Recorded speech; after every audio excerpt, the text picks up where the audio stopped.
J'espère que vous allez bien, j'espère que vous avez passé un bon week-end. Alors aujourd'hui, on va commencer par le premier cours programmé à distance, c'est les procédés explicatifs. Nous commençons ici par une petite définition. Les procédés explicatifs sont un ensemble de moyens qui permettent de formuler une explication claire. Vous l'aurez compris, ça sert à clarifier, à expliquer, à rendre plus facile, à rendre plus accessible à comprendre. C'est ça les procédés explicatifs. En effet, les textes explicatifs présentent souvent des termes précis et savants et des concepts complexes inconnus des lecteurs que les procédés explicatifs peuvent rendre plus accessibles. C'est-à-dire que les textes explicatifs contiennent beaucoup de procédés explicatifs. Pourquoi? De procédés, pardon, explicatifs. Pourquoi? Parce que ils contiennent également des mots savants, des concepts complexes. C'est-à-dire par exemple des mots qui appartiennent au domaine de la science, de la médecine, etc.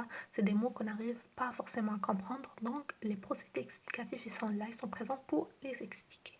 Alors, on commence par le premier procédé explicatif, c'est la comparaison. La comparaison en arabe, c'est al-muqarana. Elle met en parallèle deux réalités en soulignant leur ressemblance ou leur différence. Nous avons ici ressemblance et nous avons différence. Ressemblance, c'est tashbih ou la différence, c'est l'irtilaf. La ressemblance, elle peut être introduite par des termes comme pareil à, semblable à, comme, etc. etc. C'est-à-dire que, on donne un exemple, par exemple, Riyad a les cheveux châtains, tout comme son père, ou bien comme son père, semblable à ceux de son père, par exemple. Et nous avons la différence, elle est introduite par des termes comme contrairement à, alors que à l'opposé, parallèlement à, etc. Riyad a les cheveux châtains contrairement à son père. Là, c'est la différence. Ça, c'est la comparaison. Le deuxième procédé, c'est l'illustration. C'est quoi l'illustration? Elle permet d'appuyer des explications avec l'aide d'un court document écrit, d'une photo, d'un schéma, d'une carte ou d'un graphique. Nous avons par exemple l'exemple du livre scolaire de troisième année des terminales, c'est page 8. Nous avons là Histoire de la Coupe du Monde et nous avons une photo de la Coupe du Monde. Cette photo-là, on l'appelle illustration. Troisième procédé, c'est la définition. La définition, c'est التعريف. Elle consiste à donner le sens d'un mot à l'intérieur d'un texte.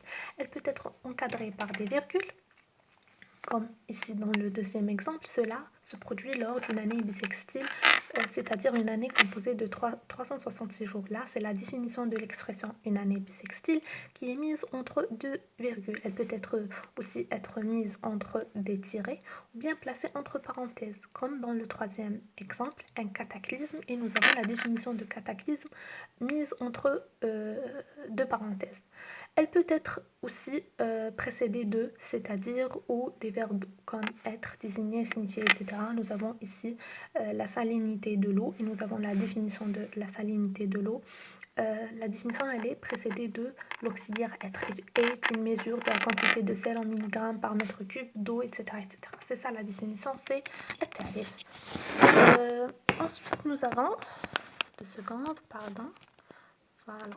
Nous avons la reformulation. La reformulation, c'est quoi? C'est formuler autrement, formuler différemment, formuler en d'autres mots, etc., etc. C'est ça la reformulation. Elle permet la reprise d'une explication sous une forme différente.